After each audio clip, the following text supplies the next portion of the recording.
Assalamualaikum warahmatullahi wabarakatuh.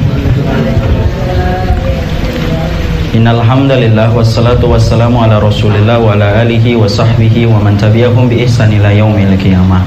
Bapak-bapak dan ibu yang semoga Allah rahmati dan Allah berkahi, banyak-banyaklah kita bersyukur kepada Allah atas seluruh kenikmatan yang Allah telah berikan kepada kita selaku hambanya. Tidak ada yang kita kecap dari kenikmatan hidup dan kita rekuh di dalam kenikmatan ini, kecuali semuanya adalah Allah yang memberikan, karena Allah itu bersifat Al-Wahhab, Maha Pemberi kepada setiap makhluknya. Inilah yang menjadikan kita senantiasa bersyukur, karena tidak ada perahu yang mampu menjadikan kita mengarungi bahtera kehidupan dengan keridhaan Allah, kecuali perahu itu adalah perahu kesyukuran kita kepada Allah. Jamaah yang semoga Allah rahmati dan Allah berkahi, ada satu kata yang sering kita ucapkan dan sering pula kita selipkan kalau kita ini mengucapkan doa. Apa kata yang sering kita sampaikan, sering kita selipkan di dalam doa? Kata ini adalah kata barokah. Kita ini sering sekali mengatakan kata barokah. Sering pula kita mendoakan kepada sahabat kita dan teman kita apabila mereka akan pergi ataupun mendapatkan sesuatu yang baru. Kita sering mengatakan semoga barokah ya apa yang kita peroleh dan apa yang kamu dapatkan. Saking terkenalnya kalimat ini di antara lisan kita, kita ini mendapati orang-orang itu sering mengatakan kata barokah ketika mereka itu bertutur menjelaskan keadaan mereka. Arti barokah itu apa?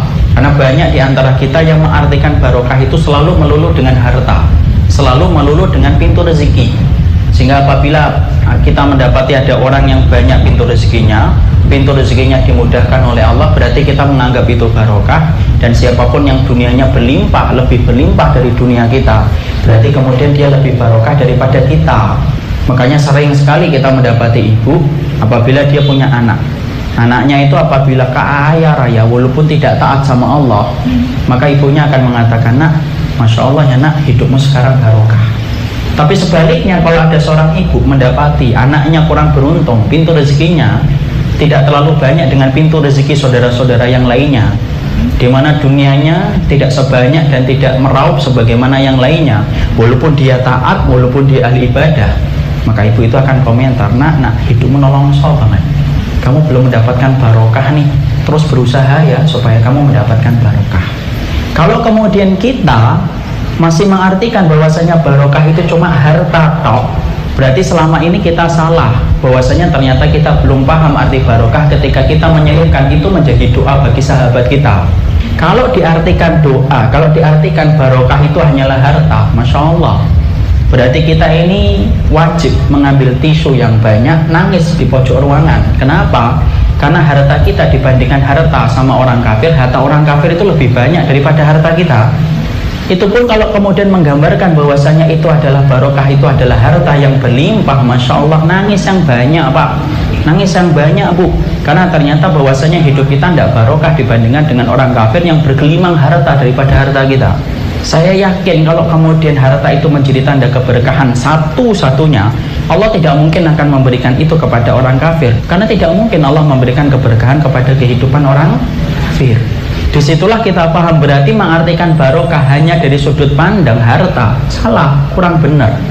Makanya kemudian kita harus mengetahui arti barokah itu apa dalam kehidupan kita, supaya kita betul-betul ngerti apakah hidupmu dan hidupmu sudah barokah ataukah belum. Jangan sampai kita merasa sudah barokah padahal jauh dari arti barokah. Bisa jadi ada orang yang sudah barokah hidupnya tetapi dia merasa belum barokah. Inilah pentingnya bagaimana kita memaknai apapun dalam kehidupan itu dengan ilmu. Dan alangkah beruntungnya orang yang mereka menyisir kehidupan tetapi mereka memiliki ilmu, dia akan paham segala sesuatu dengan detail. Tapi sebelum kita membahas tentang itu, kita juga harus paham harta itu diberikan oleh Allah kepada kita dengan dua makna. Maka yang pertama apa? Allah itu memberikan merupakan bagian dari keridhaan, kata para ulama salafus salih. Kapan Allah itu memberikan harta, di mana harta itu bagian dari keridhaan Allah kepada hamba tersebut, tetapi juga menjadi ujian. Yaitu adalah ketika ada orang yang mereka itu diberikan harta oleh Allah, dengan harta yang dia miliki dia membangun jembatan yang menghubungkan antara dunianya dengan akhiratnya. Sebagaimana itu Allah titipkan hartanya, Allah berikan harta kepada Nabi Sulaiman, kepada Abdurrahman bin Auf, dan kepada para sahabat yang mereka punya kelapangan harta. Allah berikan harta kepada mereka, Allah meridhai mereka. Allah jadikan harta itu, mereka menjadikan harta itu menjadi jembatan antara kehidupan dunia mereka untuk meraup kenikmatan akhirat. Sulaiman, Abdurrahman bin Auf, dua-duanya penduduk surga, dan dua-duanya bergelimang dengan harta yang begitu melimpah dan begitu meruah-ruah dalam hidup mereka, dan mereka membangun jembatan antara kehidupan dunia dan kehidupan akhiratnya. Tapi sifat harta yang pertama kayak gini itu tidak banyak. Ada sifat yang kedua. Sifat yang kedua itu apa? Yaitu adalah ketika Allah memberikan kepada kita harta, bukan karena Allah itu mencintai kita, tetapi karena justru sebaliknya Allah itu membenci kita. Karena Allah itu ketika membenci seseorang tidak mengadab dan menyiksa secara langsung, tetapi Allah ketika memberikan harta dan materi kepada seseorang, terkadang justru karena Allah benci kepada hamba itu, Allah ketika menampakkan kebencian kepada orang tersebut, Allah mudahkan hartanya, Allah gampangkan rezekinya. Mana dalilnya? Mari kita membaca dalam surat Al-An'am 44. Allah berfirman di dalam ayat ini, falamma nasu ma dzukiru bihi fatahna alaihim abwaaba kulli syai'in hatta idza farihu bima utu akhadnahum baghtatan fa idahum mublisun. Allah kemudian berfirman di dalam surat Al-An'am ayat 44, falamma nasu ma dzukiru bihi. Kalau kami dapati manusia itu sudah lupa peringatan-peringatan yang kami berikan kepada mereka, kita sudah menjadi manusia yang lupa untuk menjalankan ketaatan, meninggalkan Quran, meninggalkan sunnah, Allah itu tidak mengadab dan menyiksa kita secara langsung. Beda dengan keadaan kaum sebelum Rasul. Setiap mereka meninggalkan ketaatan diganjar oleh Allah dengan adab yang pedih. Itu dulu sebelum diutusnya Rasul. Tapi ketika sudah datang urusan Rasulullah dan itu membawa rahmat dalam kehidupan kita, maka Allah ketika mendapati satu kaum dan satu manusia meninggalkan peraturan yang ditetapkan oleh kitabullah dan sunnah, tidak langsung disiksa, tidak langsung diazab. Allah justru mengatakan fatahna alaihim abwaaba kulli syai'in. Kami bukakan pintu-pintu kesenangan duniawi kepada mereka yang sebelumnya mereka tidak pernah dapatkan. Sehingga ketika mereka meraup dengan harta yang Allah mudahkan untuk mereka, maka mereka semakin lupa terhadap perintah yang harusnya mereka kerjakan, mereka lupa terhadap ketaatan yang harus mereka lakukan, sampai mereka amnesia terhadap ketaatan. Akhadnahum baghtatan fa idahum mublisun. Kami ambil nyawa mereka dan kami matikan mereka tiba-tiba, terhenyak mereka kembali kepada Allah untuk mempertanggungjawabkan setiap kenikmatan yang berbuah dengan kemaksiatan. Inilah yang menjadikan akhirnya Masya Allah, tidak semua harta itu Allah berikan kepada kita merupakan bagian dari keridhaan Allah. Karena banyak manusia yang selalu mengartikan bahwasanya kalau dimudahkan usahanya, dimudahkan proyeknya, dimudahkan rezekinya, berarti Allah itu sayang. Kata siapa? Tidak.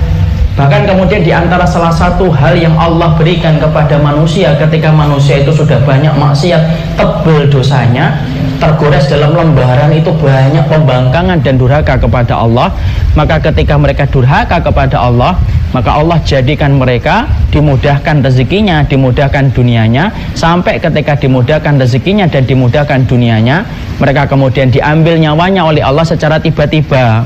Makanya sampai Rasulullah Shallallahu Alaihi Wasallam mengingatkan kepada kita di dalam hadis yang sahih, idza ra'aitallaha yu'til abda ala ma'asihi fa'lam annahu istidraj. Sampai Rasulullah Shallallahu Alaihi Wasallam mengabarkan kepada kita, kalau kamu melihat Allah memberikan kenikmatan kepada hamba, tetapi hamba itu bertambah kemaksiatan dan dosa yang dia kerjakan, fa'lam, ketahuilah, annahu istidraj, itu adalah sesungguhnya istidraj.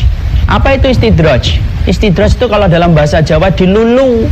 Kalau orang Indonesia, orang kemudian bahasa Indonesia, yaitu adalah dinaik-naikkan untuk kemudian dijatuhkan dalam titik yang rendah. Itu namanya dilulu. Itu namanya istidraj. Jadi ada orang yang mereka itu diberikan oleh Allah harta, bukan karena Allah itu mencintainya, tetapi ada orang yang Allah berikan kepadanya harta, Allah buka pintu-pintu rezekinya lebih banyak daripada sebelumnya, bukan karena Allah senang, tetapi Allah itu membencinya. Dan cara Allah membencinya itu apa? Menjadikan amnesia dengan bertambahnya harta ketika dia merasa itu tanda kebahagiaan yang Allah kirimkan, padahal itu tanda kebencian Allah kepada dirinya. Inilah jawaban ketika kita sering memiliki pertanyaan, Ustadz, kenapa ya ada pedagang bakso yang datang ke dukun laris baksonya, tetapi sebaliknya ada pedagang bakso yang tidak pernah datang ke dukun, senantiasa mengandalkan zikirnya untuk menambah keimanan, sholatnya 5 waktu dia kerjakan dan di masjid, tapi ternyata ketika dia jualan bakso, baksonya itu tidak laris. Bukan karena Allah itu mencintai yang datang ke dukun, enggak, kita sepakat orang yang datang ke dukun itu syirik. Tapi kenapa kok mereka dimudahkan rezekinya setelah datang ke dukun? Bukan karena Allah itu seneng, tapi Allah benci. Ketika Allah membencinya, Allah mudahkan dunia untuk mereka supaya mereka bertambah amnesia, lupa.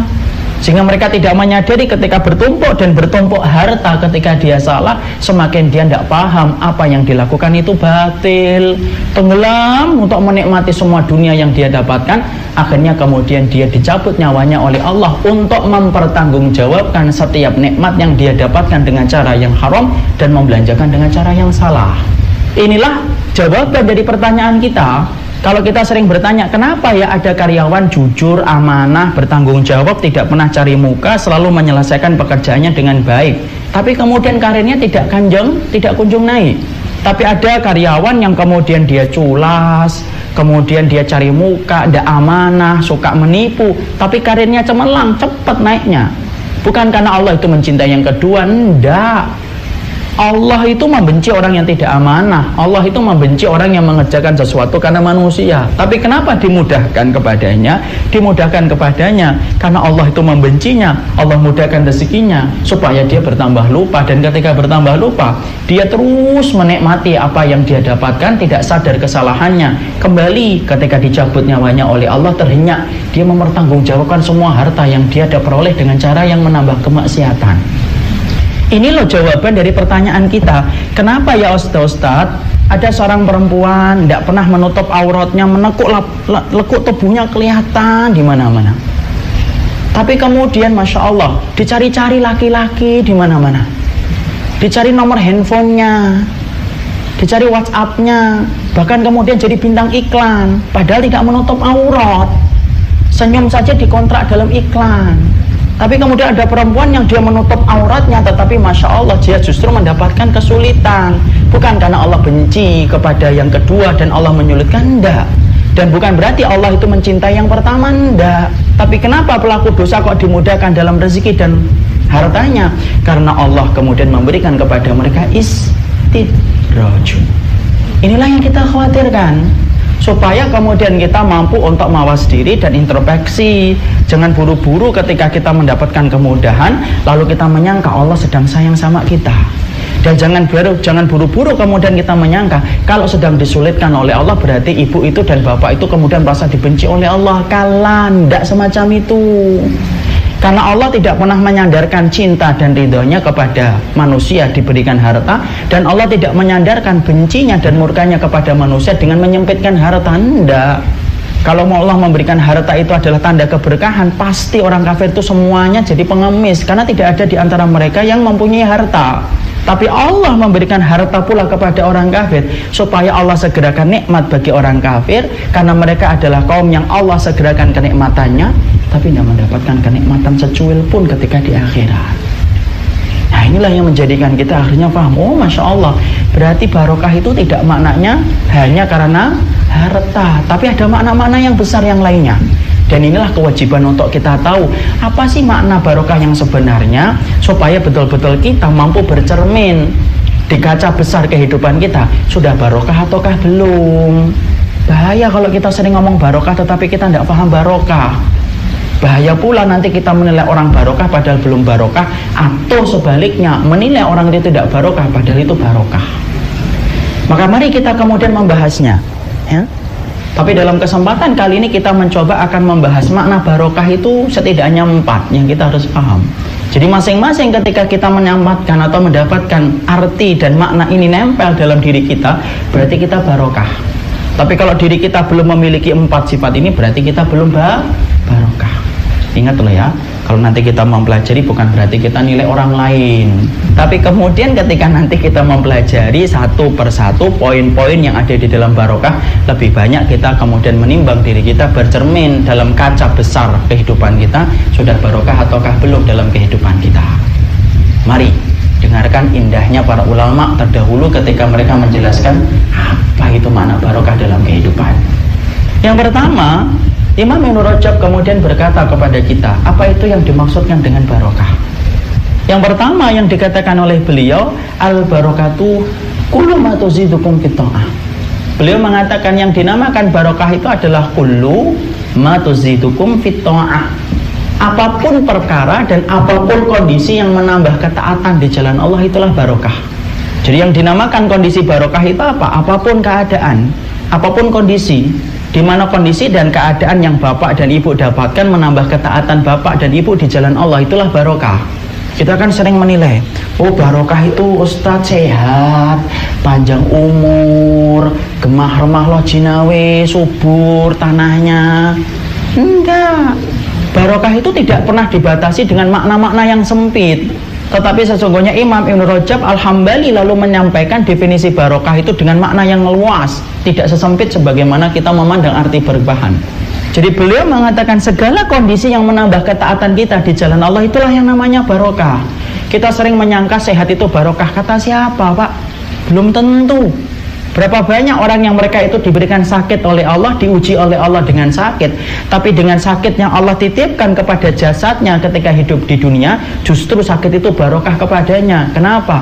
Dia bertambah dekat kepada Allah dan taat kepada Allah setelah diberikan sakit. Berapa banyak orang yang ada di rumah sakit ketika malam tidak bisa tidur, merasakan perih tubuhnya ketika ditimpa dengan berbagai macam penyakit, maka perihnya itu membimbing lisannya untuk berzikir kepada Allah. Bukankah itu sakit yang barokah?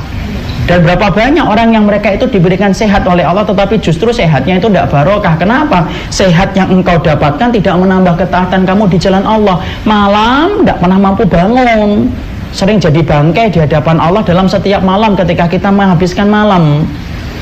Tidak pernah menambah ketaatan kita di jalan Allah, dipanggil oleh Allah tidak pernah datang dan sebagainya. Berarti sehatmu kalau tidak menambah taat, berarti itulah yang dinamakan sehat yang tidak barokah. Padahal belum tentu orang yang diberikan sakit itu tidak barokah. Bu dan bapak, kalau sakit itu tidak barokah, tidak mungkin Allah itu memberikan sakit kepada Nabi Ayub sama 18 tahun sampai dagingnya Nabi Ayub itu pada jatuh. Kalau memang sakit itu kemudian tidak barokah, Nabi itu tidak akan pernah diberikan oleh Allah itu sakit. Dimana sakitnya Nabi itu 2 kali sakitnya kita. Ibu dan bapak ngerti? Yang namanya Rasulullah, Masya Allah, sakit yang beliau derita itu 2 kali sakitnya kita. Karena beliau secara tidak sengaja qadarullah pernah kulitnya terpegang oleh salah satu sahabat. Sahabat itu kaget mendapati demam yang sangat tinggi pada kulitnya Rasulullah. Ketika Rasulullah mendapati sahabat tersebut kaget, maka Rasulullah kemudian mengatakan dan bersabda, wa inni la'u'aku kama yu'aku bihi rajulaini minkum. Saya ini kalau sakit dijadikan oleh Allah 2 kali sakitnya orang biasa. Jadi kalau ibu dan bapak sakit 37 panas kalikan 2, itulah sakitnya Rasulullah ketika demam.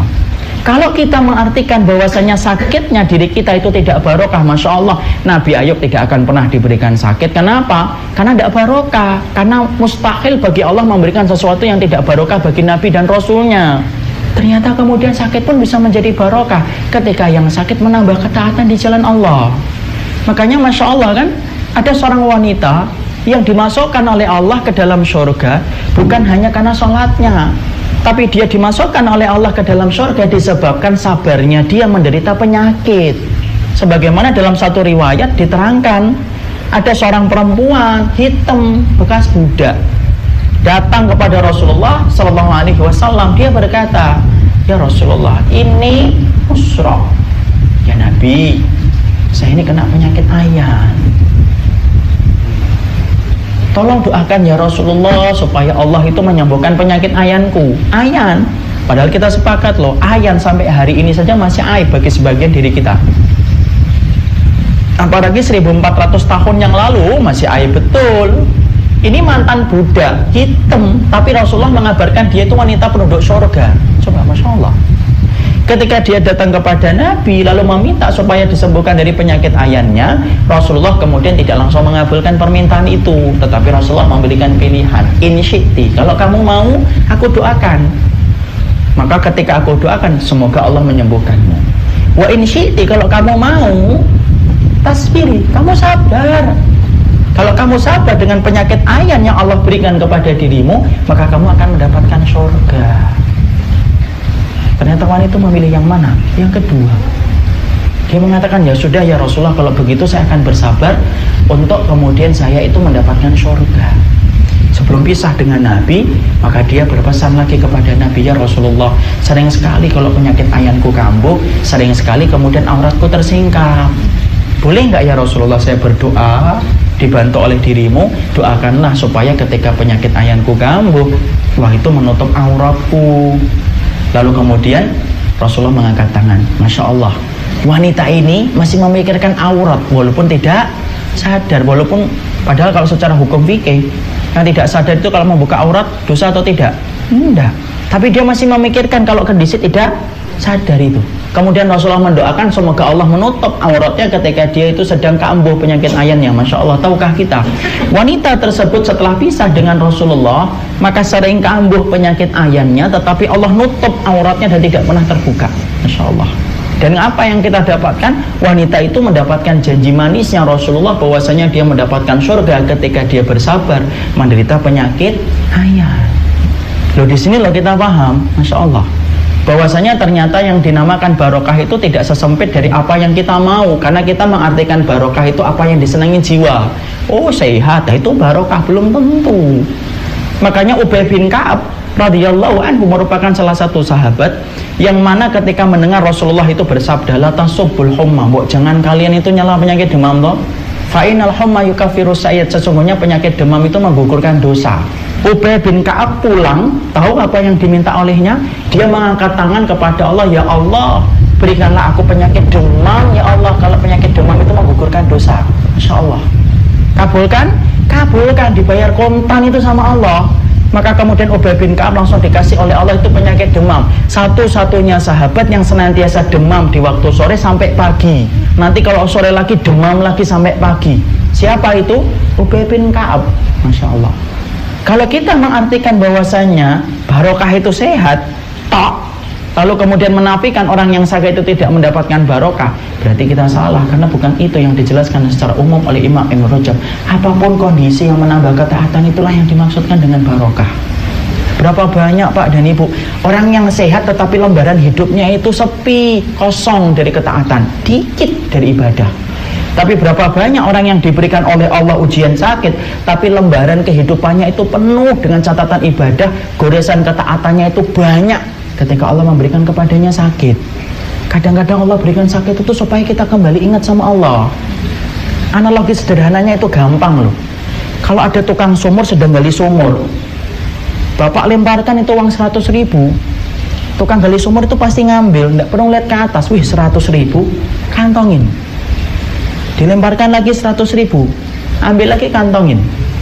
Coba yang dilempar jangan uang, yang dilempar kerikil gantian. Emang kerikil kena kepalanya, kelotas gitu, langsung lihat ke atas, siapa yang berani ngelemparin ke saya. Itu perumpamaan sederhana. Kadang-kadang Allah itu menyulitkan kita, memberikan sakit kepada kita, itu adalah supaya kembali kita merintih dan melihat ke atas bahwasanya Allah itu yang berkuasa atas segala sesuatu dalam hidup kita. Jadi tolong jangan kemudian kita artikan bahwasanya barokah itu dengan sesempit makna yang kita maknai, bahwasanya barokah itu selalu dengan sehat. Enggak. Ya kalau sehatmu tidak bisa menjadikan kamu melakukan ketaatan, sholat sunnah begitu sulit kamu kerjakan, bangun jam 3 tidak pernah mampu kita kerjakan, melakukan ketaatan begitu susah kita kerjakan, kita khawatir jangan-jangan ketaatan kita, jangan-jangan kesehatan kita belum menjadi barokah untuk kita. Sering pula kita mengartikan barokah itu apa? Barokah itu indah panorama, subur, panoramanya indah. Kita kemudian sering mengatakan, oh tanah kita itu tanah barokah betul, dilempari apa saja tumbuh. Apalagi pemandangannya indah. Kalau sudah nyebut Bali, Masya Allah indah. Lombok, oh indah. Hawaii, indah itu. Walaupun tiga-tiganya saya belum pernah datang. Tapi kita itu selalu sepakat, pemandangannya indah, Masya Allah, barokah itu. Kata siapa? Sekarang mari kita kemudian ambil contoh nyata untuk membalik pandangan kita selama ini. Mekah dan Madinah itu indah atau tidak? Indah. Gersang atau tidak? Gersang. Kering atau tidak? Kering. Bapak bawa biji sawo di sana dilemparkan, yang tumbuh bukan sawo, yang tumbuh korma. Kucing di sana mungkin mati, apalagi kucing Persia. Wah, tidak bisa hidup di tengah suasana yang begitu panas. Yang kita lihat di sana tidak ada pemandangan. Karena apa? Gersang, tandus. Yang paling indah di Mekah dan Madinah itu hanyalah Masjid Nabawi dan Masjidil Haram. Tapi kalau kita ditanya mana jengkal tanah yang paling Allah cintai dan paling Allah ridhai dan paling Allah berkahi, itu pasti jawabannya bukan Bali. Pasti kita akan mengatakan Mekah itu adalah tanah yang paling Allah cintai, Madinah itu tanah yang paling Allah cintai. Makanya sampai Rasulullah mengatakan ala anqabil madinati malaikatun yahfadunaha. Sampai Nabi menerangkan keutamaan Madinah saja, Nabi menerangkan di atas atap-atap langitnya Madinah itu para malaikat itu berdesak-desakan untuk menjaga kota Madinah. Di Masjidil Haram, tanah Mekah, saking Allah ridhoi tanah Mekah disebut dengan tanah haram, di mana Dajjal di akhir zaman tidak akan pernah mampu masuk ke tanah haram. Dia hanya ngeliatin dari luar tetapi tidak mampu memasuki kota itu. Kenapa? Allah tutup kota itu kemudian dengan penjagaan malaikat, di mana Dajjal itu tidak mampu masuk ke kota itu. Sholatnya bapak dan ibu 100.000 kali lipat. Tetapi kalau kita perhatikan pemandangannya itu biasa. Cari pohon kelapa susah di sana. Tapi Masya Allah, Allah membalikkan fakta kepada kita. Tuh lihat, yang kamu pandang itu biasa, tapi ternyata itu luar biasa di hadapan Allah. Padahal kalau Allah mau menjadikan kota Mekah dan Madinah kota yang paling indah, mampu atau tidak? Mampu banget. Kecil itu bagi Allah.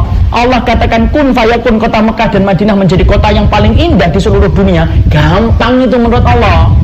Tapi Allah jadikan semacam itu untuk menjadi pelajaran bagi kita.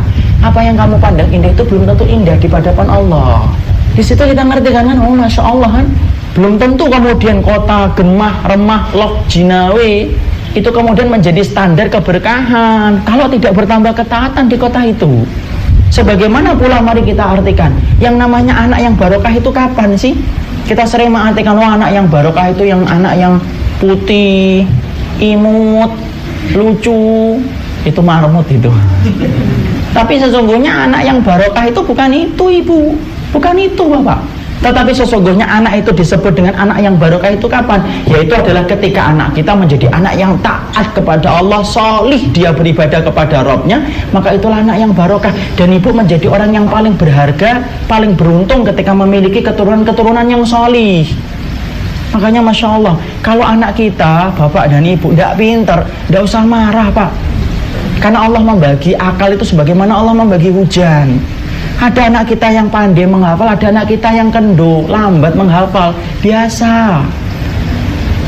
Tapi kemudian ibu dan bapak patut sedih kalau anaknya itu tidak solih kepada Rabbnya. Itu yang membuat kita sedih. Kenapa? Akhirnya tidak menjadi tabungan dan tidak menjadi investasi bagi orang tuanya. Kalau anak kita ini tidak solih. Tidak semua anak itu bermanfaat bagi orang tua. Karena Rasulullah saja menerangkan dalam hadis yang terkenal yang sering diucapkan oleh para khatib ketika mereka khutbah, idza mata ibnu adam inqata amaluhu illa min salasin. Sesungguhnya anak Adam itu ketika meninggal dunia terputus segala amal kebaikannya kecuali 3. Yang disebutkan oleh Rasulullah salah satunya dari 3 perkara itu apa? Waladun solihun yad'aulahu, anak yang solih yang mendoakan orang tuanya. Nabi tidak menerangkan hanya dalam bentuk kata anak, tapi Nabi menerangkan waladun solihun, anak yang solih. Kenapa ada kata sifat solih? Karena tidak semua anak itu bermanfaat bagi orang tuanya. Coba bapak dan ibu bayangkan, kalau anak kita tidak solih, ngangkat tangan berdoa kepada Allah, ya Allah ampunilah kedua orang tuaku, tapi anak itu makanannya haram, pekerjaannya juga banyak yang mengandung kemurkaan Allah. Dia mengatakan, ya Allah ampunilah kedua orang tuaku. Nah, untuk berdoa untuk dirinya sendiri aja tidak dikabulkan oleh Allah, apalagi untuk orang tuanya. Tapi kalau anak kita solih, Maka ketika dia berdoa, ya Allah ampunilah kedua orang tuaku, Rabbana firli wali walidayya walil mu'minina yauma yaqumul hisab. Allah buka pintu langit, Allah terima karena anak kita solih nyampe kepada orang tuanya yang telah meninggal dunia. Kenapa? Orang yang solih itu menjadikan doanya itu lebih mustajab daripada yang tidak solih. Makanya sampai kita punya anak 3, tidak ada yang solih, Masya Allah. Sampai banyak di antara mereka yang banyak melakukan dosa. Kita patut meneteskan air mata yang banyak. Kenapa? Nanti kalau kita mati, 3-tiganya ini gimana kalau kemudian mereka itu mendoakan kita tetapi doanya ditolak oleh Allah karena mereka belum memiliki sifat kesolihan. Inilah yang menjadi tugas yang paling penting ketika orang itu sudah menikah. Itu bagaimana menciptakan anak-anak kita menjadi anak-anak yang solih. Saking berharganya anak yang solih, Masya Allah, sampai Rasulullah SAW memberikan kepada kita kabar gembira tentang keberadaan anak yang solih. Rasul itu sampai mengatakan begini, yuqalu lil walidani yaumal qiyamah. Pada waktu nanti di akhirat, ada anak-anak yang solih yang sudah di depan pintu surga. Sudah di depan pintu surga. Allah kemudian mengatakan kepada anak-anak yang solih itu, udkhulul jannata, masuk surga, masuk surga. Tapi anak yang soleh itu ketika mereka akan memasuki surga, kemudian mereka melihat ke dalam surga. Ternyata di dalam surga mereka tidak melihat orang tua mereka. Tidak ada ibunya, tidak ada bapaknya. Kemudian mereka berkata kepada Allah yang memerintahkan mereka masuk surga, lan nadkhulal jannata hatta ya'tiya abauna wa ummahatuna. Ya Allah, kami tidak bisa masuk surga ya Allah, karena kami belum bertemu dengan orang tua kami. Kembali Allah ulang perintahnya, udkhulul jannata. Kalian tuh mau masuk surga, masuk surga. Ini menunjukkan kepada kita pelajaran, Ibu dan Bapak. Bisa jadi anak kita nanti lebih solih di hadapan Allah daripada diri kita sebagai orang tuanya. Allah kembali mengatakan itu kepada anak-anak itu yang sudah berada di depan pintu surga, masuk surga. Tapi kembali kemudian anak itu berkata, lan nadkhulal jannata, kami tidak bisa masuk surga ya Allah sebelum kami melihat orang tua kami memasuki surga. Allah kemudian berfirman, orang tua kalian itu ada di belakang, lagi dihisab, lagi menyelesaikan urusan-urusan pahalanya dan urusan dosanya. Kalian masuk dulu ke dalam surga. Lalu kembali anak-anak itu berkata kepada Allah, ya Allah kami tidak bisa masuk surga ya Allah sebelum kami ini bertemu dulu dengan orang tua kami. Masya Allah loh. Anak soleh itu sampai memikirkan sudah berada di depan pintu surga, yang mereka ingat pertama kali siapa? Ibu dan bapaknya. Karena permintaan anak-anak yang soleh ini kemudian Allah meringankan orang tuanya, diringankan hisabnya, dimudahkan hisabnya. Kenapa? Allah mendapati anak-anak mereka itu meminta kepada Allah supaya cepat ketemu dengan orang tua mereka. Ketika sudah bertemu dengan anak-anak mereka, orang tua mereka di depan pintu surga, mereka bareng-bareng. Ketika kemudian begitu, Allah kemudian berfirman, udkhulul jannata antum wa abakum. Nih orang tua kalian, sekarang kalian bareng-bareng masuk surga bersama orang tua kalian. Akhirnya kemudian anak-anak yang solih tadi bimbing orang tuanya, bareng-bareng itu masuk kepada surga bersama dengan orang tua mereka. Dan orang tua itu mendapatkan syafaat dari anak mereka yang solih. Coba, syafaat dari anak yang solih. Makanya Masya Allah, tidak ada yang saya paling iri di dalam kehidupan ini kecuali adalah ketika saya melihat ada seseorang teman yang sudah diberikan keturunan, di mana keturunan tampak solihnya. Masya Allah, perjalanan dia menuju ke dalam surga itu tinggal separuh. Kenapa? Karena anaknya itu menjadi syafaat untuknya. Makanya kalau kemudian kita Masya Allah lebih memikirkan dunianya anak kita, lalu sampai kita melalaikan kewajiban kita mendidik anak kita menjadi anak yang solih, yang rugi bukan Allah, yang rugi bukan siapapun, yang rugi orang tuanya. Ingat Bapak dan Ibu, urusan harta anak kita itu diatur sama Allah. Jangan mengambil sesuatu yang telah diatur oleh Allah. Kadang-kadang kita ini kebablasan ketika berpikir memikirkan rezeki anak kita, pada rezeki anak kita sudah diatur oleh Allah.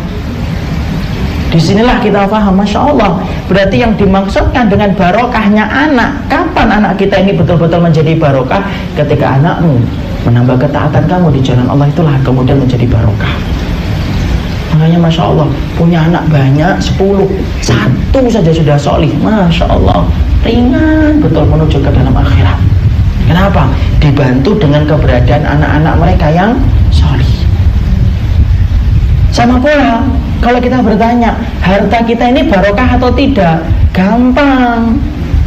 Kalau kita bertanya bahwasanya harta kita ini barokah atau tidak, ya perhatikan saja, apakah hartamu yang kamu peroleh dan apa yang kamu dapatkan menambah taat atau enggak. Karena yang salah bukan hartanya, yang benar bukan miskinnya, enggak. Yang salah dan benar itu sikap kamu setelah mendapatkan harta. Banyak orang yang mereka diberikan harta tetapi dia bertambah taat setelah Allah melimpahkan kepadanya harta, maka sesungguhnya harta itu Allah berikan menjadi barokah ketika menambah ketaatan. Karena orang mukmin itu ngerti merubah kenikmatan menjadi ketaatan di jalan Allah. Karena setiap kenikmatan hidup yang tidak menambah ketaatan di jalan Allah maka akan berubah menjadi musibah. Itulah yang dikatakan oleh para salaf ketika mereka mengatakan kullu nikmatin la tuqarribu minallahi fahiya baliyatun. Setiap kenikmatan yang tidak menambah ketaatan, maka kenikmatan itu akan berubah menjadi musibah. Makanya Umar bin Khattab, Masya Allah, Umar bin Khattab itu kalau dia mendapatkan harta, kalau beliau itu mendapatkan harta, maka beliau selalu tulisi harta-harta yang beliau miliki dengan tulisan mahbusun fisabilillah. Mahbusun fisabilillah itu artinya apa? Tertawan dan tergunakan hanya untuk di jalan Allah. Dia punya kuda ditulisi mahbusun fisabilillah. Dia punya pedang ditulisi mahbusun fisabilillah. Dia punya keledai ditulisi mahbusun fisabilillah. Ditanyakan kepada Umar bin Khattab, kenapa sih selalu barang-barang yang kamu miliki kamu tulisi dengan kata mahbusun fisabilillah? Maka Umar bin Khattab berkata, iya, aku tulisi dengan mahbusun fisabilillah supaya mengingatkan aku, pedangku, kudaku, keledaiku hanya aku pakai untuk menambah ketaatanku di jalan Allah. Masya Allah. Kaya tetapi kemudian menambah ketaatan, berarti kekayaan itu menambah ketaatan di jalan Allah. Ada orang yang miskin, kadang-kadang tidak bisa kita langsung katakan tidak barokah hidupmu, karena banyak orang yang soleh yang mereka itu tidak diberikan oleh Allah kemampuan untuk nyari harta. Ingat loh, tidak semua orang yang soleh mereka diberikan kemampuan untuk mendapatkan harta. Banyak orang yang soleh tetapi tidak punya kepandaian untuk mendapatkan harta, tapi dia soleh, jualan habatus sauda rugi, jualan madu pecah botolnya, jualan buku, wah ibu-ibu kalau udah nawar tidak kebangetan. Kadang-kadang mereka tidak pinter, jual dagang itu tidak pinter, tapi soli. Tapi kalau mereka itu soli, taat kepada Rabbnya, walaupun mereka tidak bergelimang harta, pastikan bahwasanya kemiskinan yang dia dapatkan, kefakiran yang Allah berikan kepadanya itu bukan berarti menghilangkan keberkahan. Bisa jadi yang miskin barokah, bisa jadi yang kaya itu tidak barokah. Atau sebaliknya, bisa jadi yang kaya itu barokah, yang miskin tidak barokah. Kadang-kadang kan kita lihat kan, sudah fakir, sudah miskin, diajak taat susah. Kita kadang-kadang ngelewatin, maaf, rumah-rumah bedeng, ketika adzan berkumandang, tidak ada yang beranjak ke masjid. Ketika keluar, pakai daster yang kemudian Masya Allah auratnya kelihatan semuanya. Maka bisa jadi hal semacam itu kita nggak bisa menyalahkan harta. Kalau hartamu menambah ketaatan kamu di jalan Allah, Allah tambahkan mobilmu, Allah tambahkan meter rumahmu dan bertambah ketaatan kamu, berarti Allah menginginkan kebaikan untukmu. Allah mudahkan dunianya supaya Allah menjadikan dirimu bertambah taat.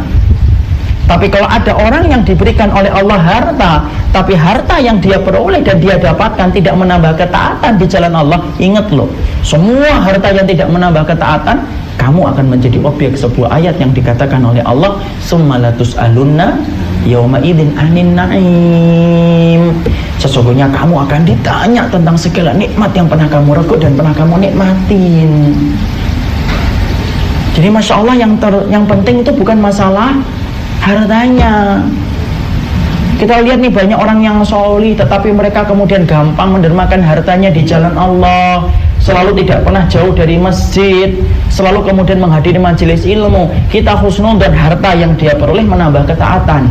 Tapi kalau ada orang yang diberikan oleh Allah kemudian harta tapi tidak menambah ketaatan mereka di jalan Allah, saya khawatir jangan-jangan harta itu diberikan Allah kepada dirimu tetapi hanya menjadi istidraj.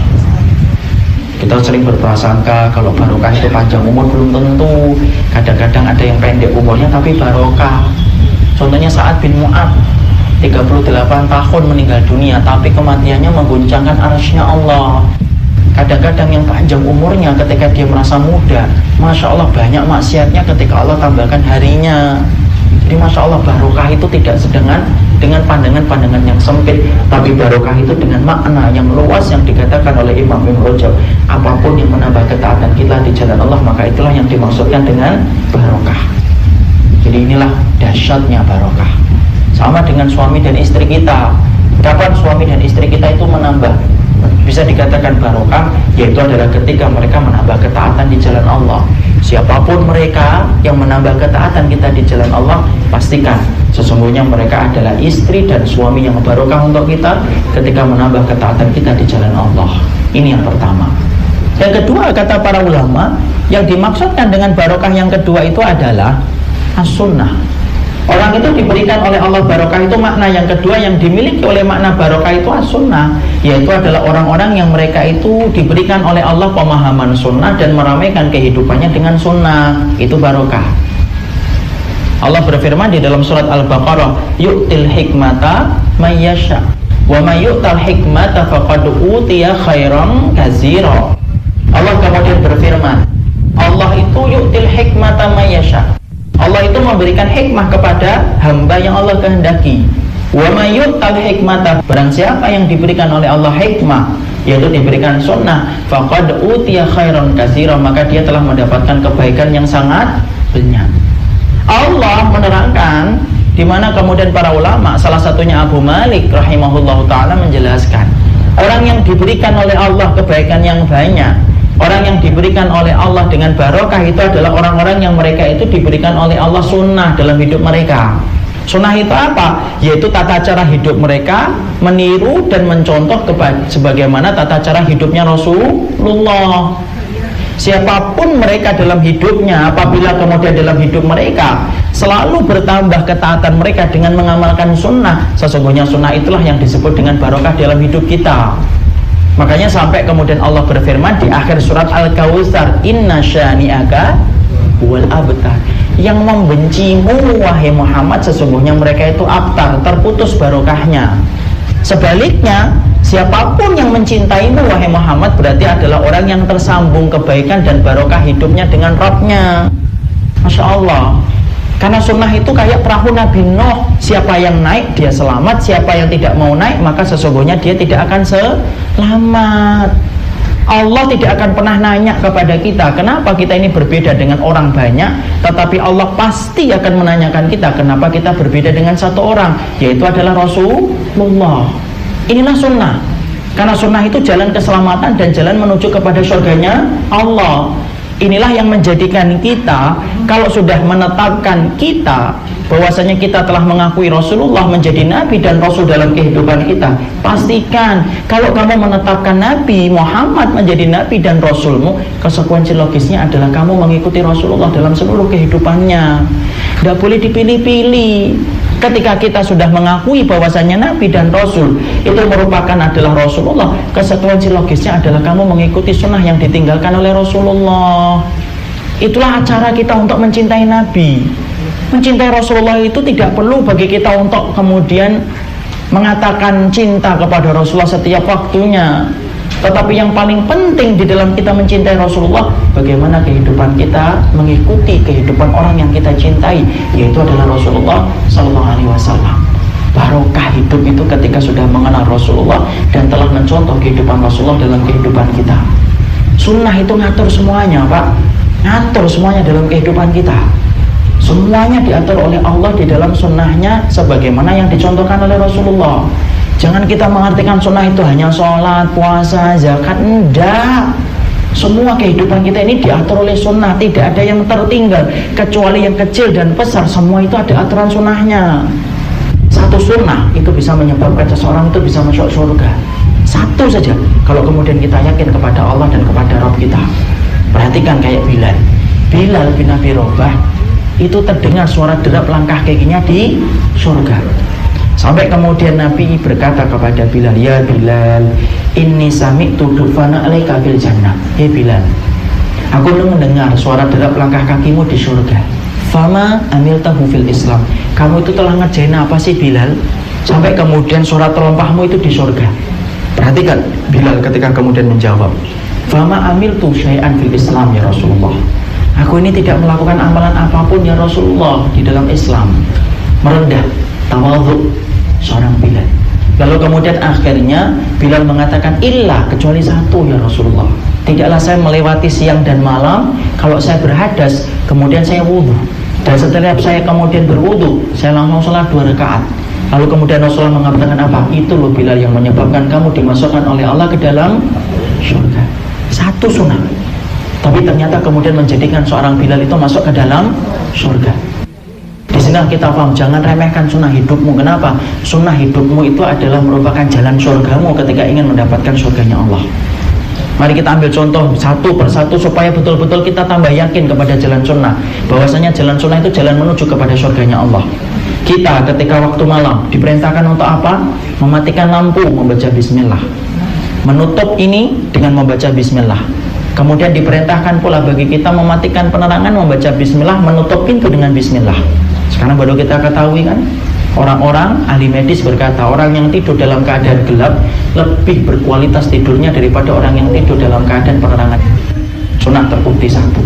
Kita kemudian diperintahkan ketika sebelum minum, diperintahkan untuk apa? Membaca bismillah, sebuah kalimat pujian. Ternyata kemudian ada orang, justru orang kafir, yang dia berkata di dalam teori power of water, sesungguhnya air itu apabila kemudian disebut dengan pujian-pujian yang baik, maka kemudian dia akan membentuk molekul-molekul yang indah, di mana setiap kita meminumnya akan mendatangkan manfaat untuk tubuh kita lebih besar. Beda kalau ada air itu kita celah, air kotor, air kumuh, tidak jelas ini airnya, maka dia akan membentuk molekul-molekul hitam yang sangat kemudian tidak baik untuk kesehatan tubuh kita. Masya Allah, barulah kita ngerti, Masya Allah, kenapa engkau dan saya disunahkan untuk membaca bismillah sebelum kita minum, karena itu lebih mendatangkan manfaat untuk tubuh kita daripada kita diam. Dalam sunnah selalu disebutkan di dalam Al-Quran, ketika Allah menyebutkan makanan penduduk surga, Allah itu selalu sebutkan kata buah sebelum Allah mengatakan kata daging. Wa fakihatin mimma yatakhayyarun wa lahmi tayrin mimma yashtahun.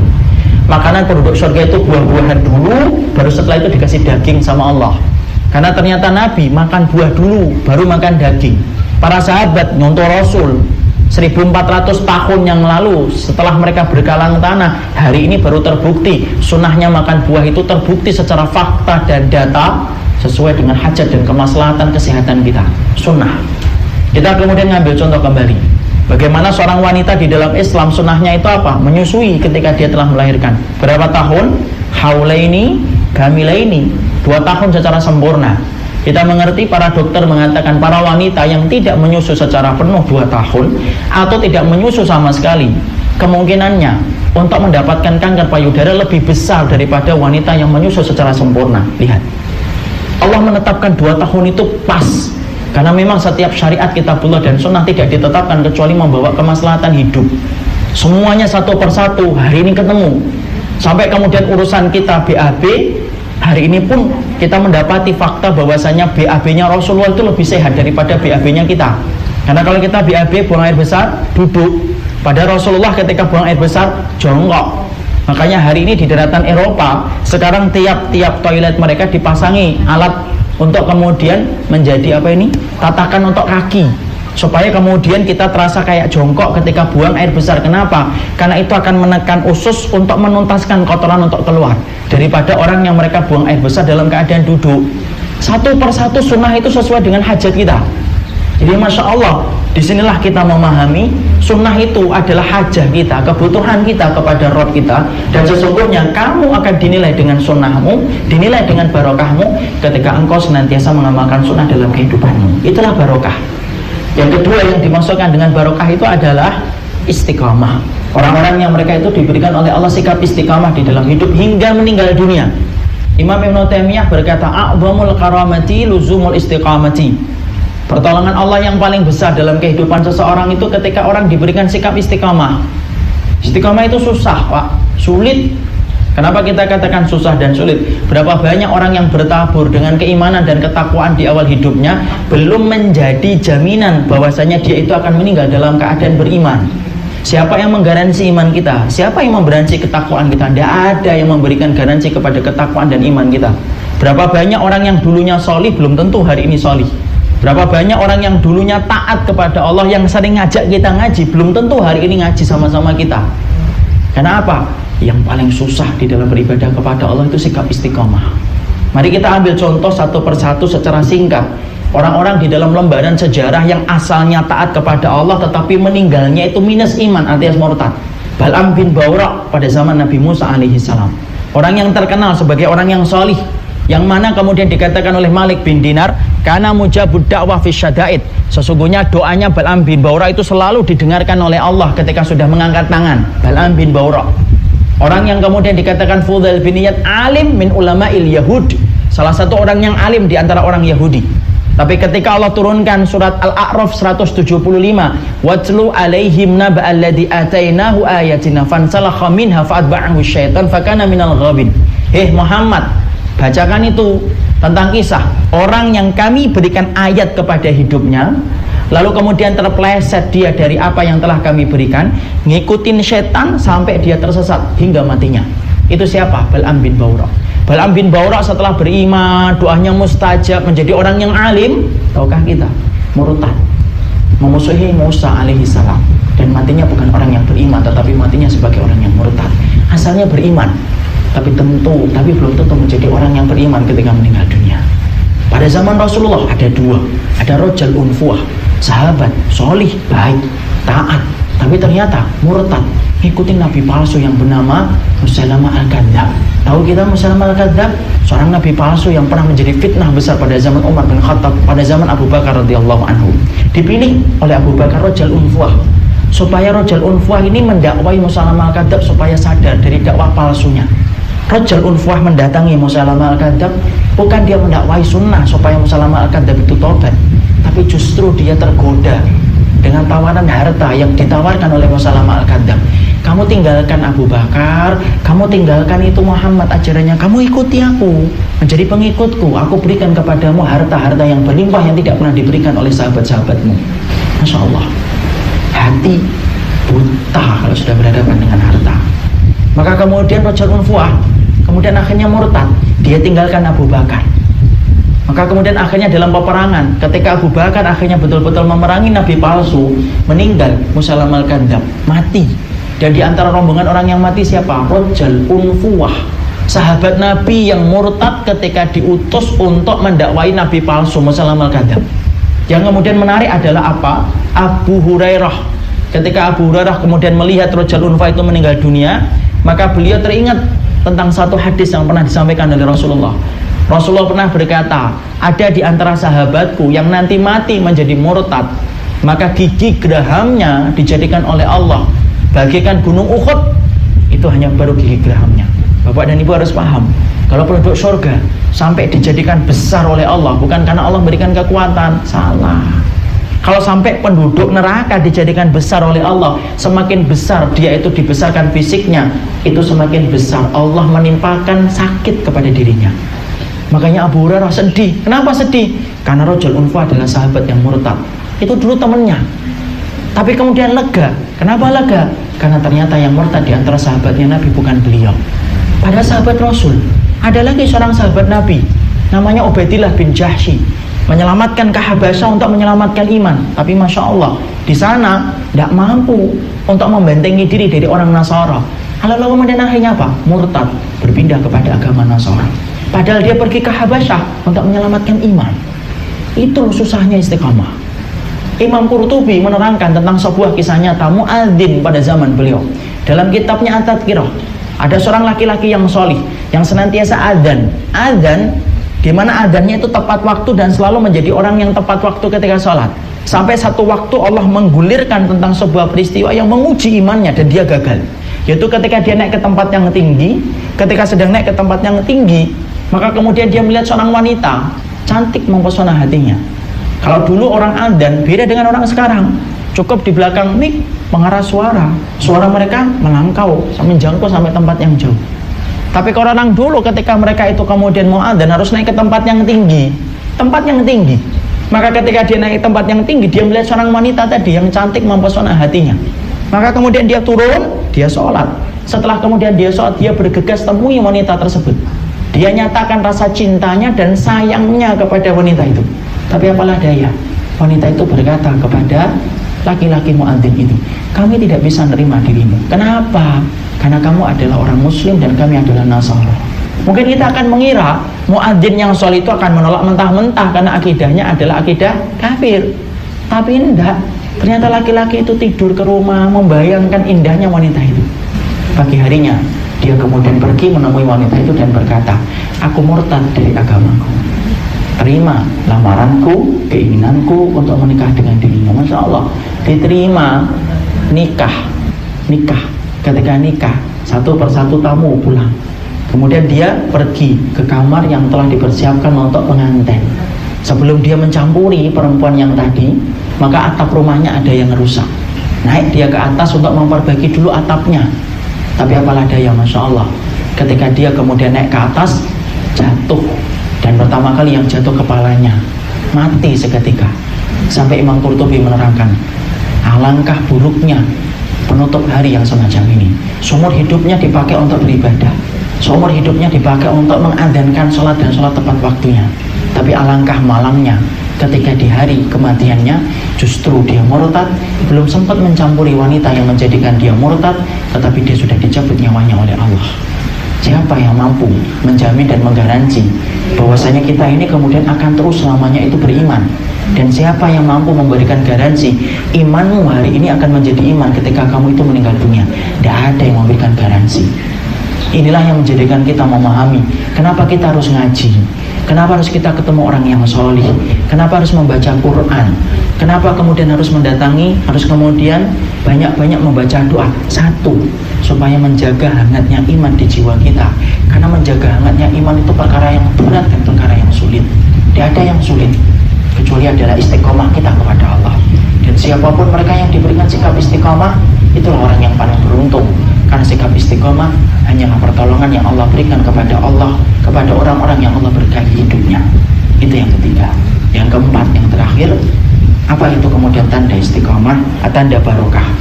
Yang keempat, tanda barokah itu adalah ketika kita diberikan oleh Allah husnul khatimah. Itu adalah puncak di antara puncak makna barokah, yaitu ketika seseorang diwafatkan oleh Allah dalam keadaan husnul khatimah. Perhatikan sebuah hadis Rasulullah sallallahu alaihi wasallam. Rasulullah mengatakan, "Innallaha idza ahabba 'abdan as-salahu." Qalu wa ma as-salahu ya Rasulullah? Qala yuwaffiqu lahu amalan shalihan idza baina yaday ajalihi hatta yarda anhu jiranuhu wa man haulahu.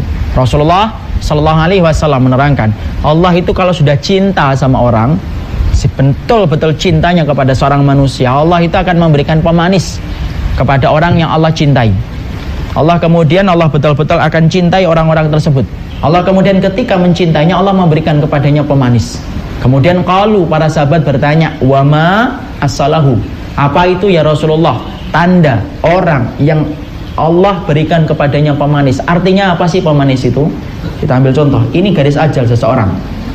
Ini kemudian adalah manusia yang Allah cintai. Contoh, kalau kemudian ada orang yang sudah kemudian Allah cintai, ketika dia mendekati garis ajalnya, tinggal beberapa langkah saja dia akan meninggal dunia, Allah tidak biarkan dia dalam keadaan yang biasa. Allah sibukkan dia untuk melakukan amal solih ketika dia berada pada gerbang kematiannya. Allah sibukkan melakukan ketaatan, Allah sibukkan melakukan ibadah. Ketika dia sudah sibuk melakukan ketaatan dan ibadah, barulah kemudian dia itu menginjak garis ajalnya. Ketika dia menginjak garis ajalnya, sedang sibuk melakukan ketaatan, sedang sibuk melakukan ibadah, mati dalam keadaan beribadah. Matinya apa? Husnul khatimah. Yarda anhu jiranuhu wa man haulahu. Ketika ada orang yang sudah diwafatkan oleh Allah dalam keadaan husnul khatimah, maka sesungguhnya ridho keluarganya. Ketika mendapati keluarganya itu meninggal dalam keadaan ibadah, ridho orang di sekitarnya, sahabatnya, koleganya, temannya, ketika dia tahu matinya dalam keadaan taat di jalan Allah. Itulah cara ketika Allah itu menentukan husnul khatimah. Siapa yang mampu menentukan kematian dalam hidup kita? Satu, Allah doang, Allah saja. Kita kalau ditanya kapan haji, masih bisa menyebutkan tahunnya 2 tahun lagi. Kalau kita ditanya kapan memperbaiki rumah, kita masih menyebutkan tahunnya, insya Allah tahun depan. Kapan umrah? 2 bulan lagi. Tapi siapa yang mau menjawab kalau kita ditanya kapan mati Pak? Tidak ada yang menjawab insya Allah pada asar, tidak ada. Karena tidak ada yang tahu tentang kematian kita kecuali adalah Allah. Dan Allah ngatur, kalau antum dan saya diberkati oleh Allah dalam kehidupan kita, Allah yang atur bagaimana matimu, supaya matimu menjadi pemanis bagi orang yang ada di sekitarmu ketika kamu meninggal dalam keadaan beribadah. Ada orang yang asalnya jalan, didudukkan oleh Allah baca Quran, meninggal dunia. Yang asalnya kemudian naik sepeda, didudukkan oleh Allah, disolatkan di masjid, pas lagi sholat meninggal dunia. Yang asalnya tidak punya kegiatan, tiba-tiba umrah, pas umrah meninggal dunia. Tidak ada yang mampu untuk menentukan akhir status kehidupan kita kecuali Allah. Dan Allah tidak memberikan penutup yang paling indah serta paling cantik serta paling manis, kecuali penutup itu Allah berikan kepada orang yang Allah berkahi hidupnya, Allah benarkan kematiannya. Ingat loh, Rasulullah bersabda, innal a'malu bil khawatim. Segala amal itu tergantung amal penutupnya. Jahat, bengis, tapi ternyata ketika akhir-akhir kehidupannya itu tobat, meninggal ketika beribadah, berarti Allah terima tobatnya dan Allah terima amal solihnya. Baik, solih, tapi di akhir kehidupannya melakukan dosa besar dan akhirnya dia mati dalam keadaan melakukan dosa besar, berarti itulah penutup harinya yang jahat. Dan Allah berikan barokah yang paling besar, Allah berikan kepada orang yang diwafatkan dalam keadaan husnul khatimah. 4 ini loh yang kita pelajari. Tanda berkah hidupmu: 1, bertambah taat; 2, ketika kamu memiliki sunnah dalam hidupmu; 3, ketika kamu memiliki selimut istiqamah di dalam ketaatanmu di jalan Allah; 4, kalau kita nanti diwafatkan oleh Allah dalam keadaan husnul khatimah, itulah tanda yang paling besar kehidupan barokah kita di hadapan Allah Subhanahu wa taala. Semoga kita memiliki sifat-sifat barokah dalam hidup kita. Saya kira cukup apa yang kita kaji dalam kesempatan kali ini. Subhanakallahumma wa bihamdika, asyhadu an la ilaha illa anta, astaghfiruka wa atubu ilaik.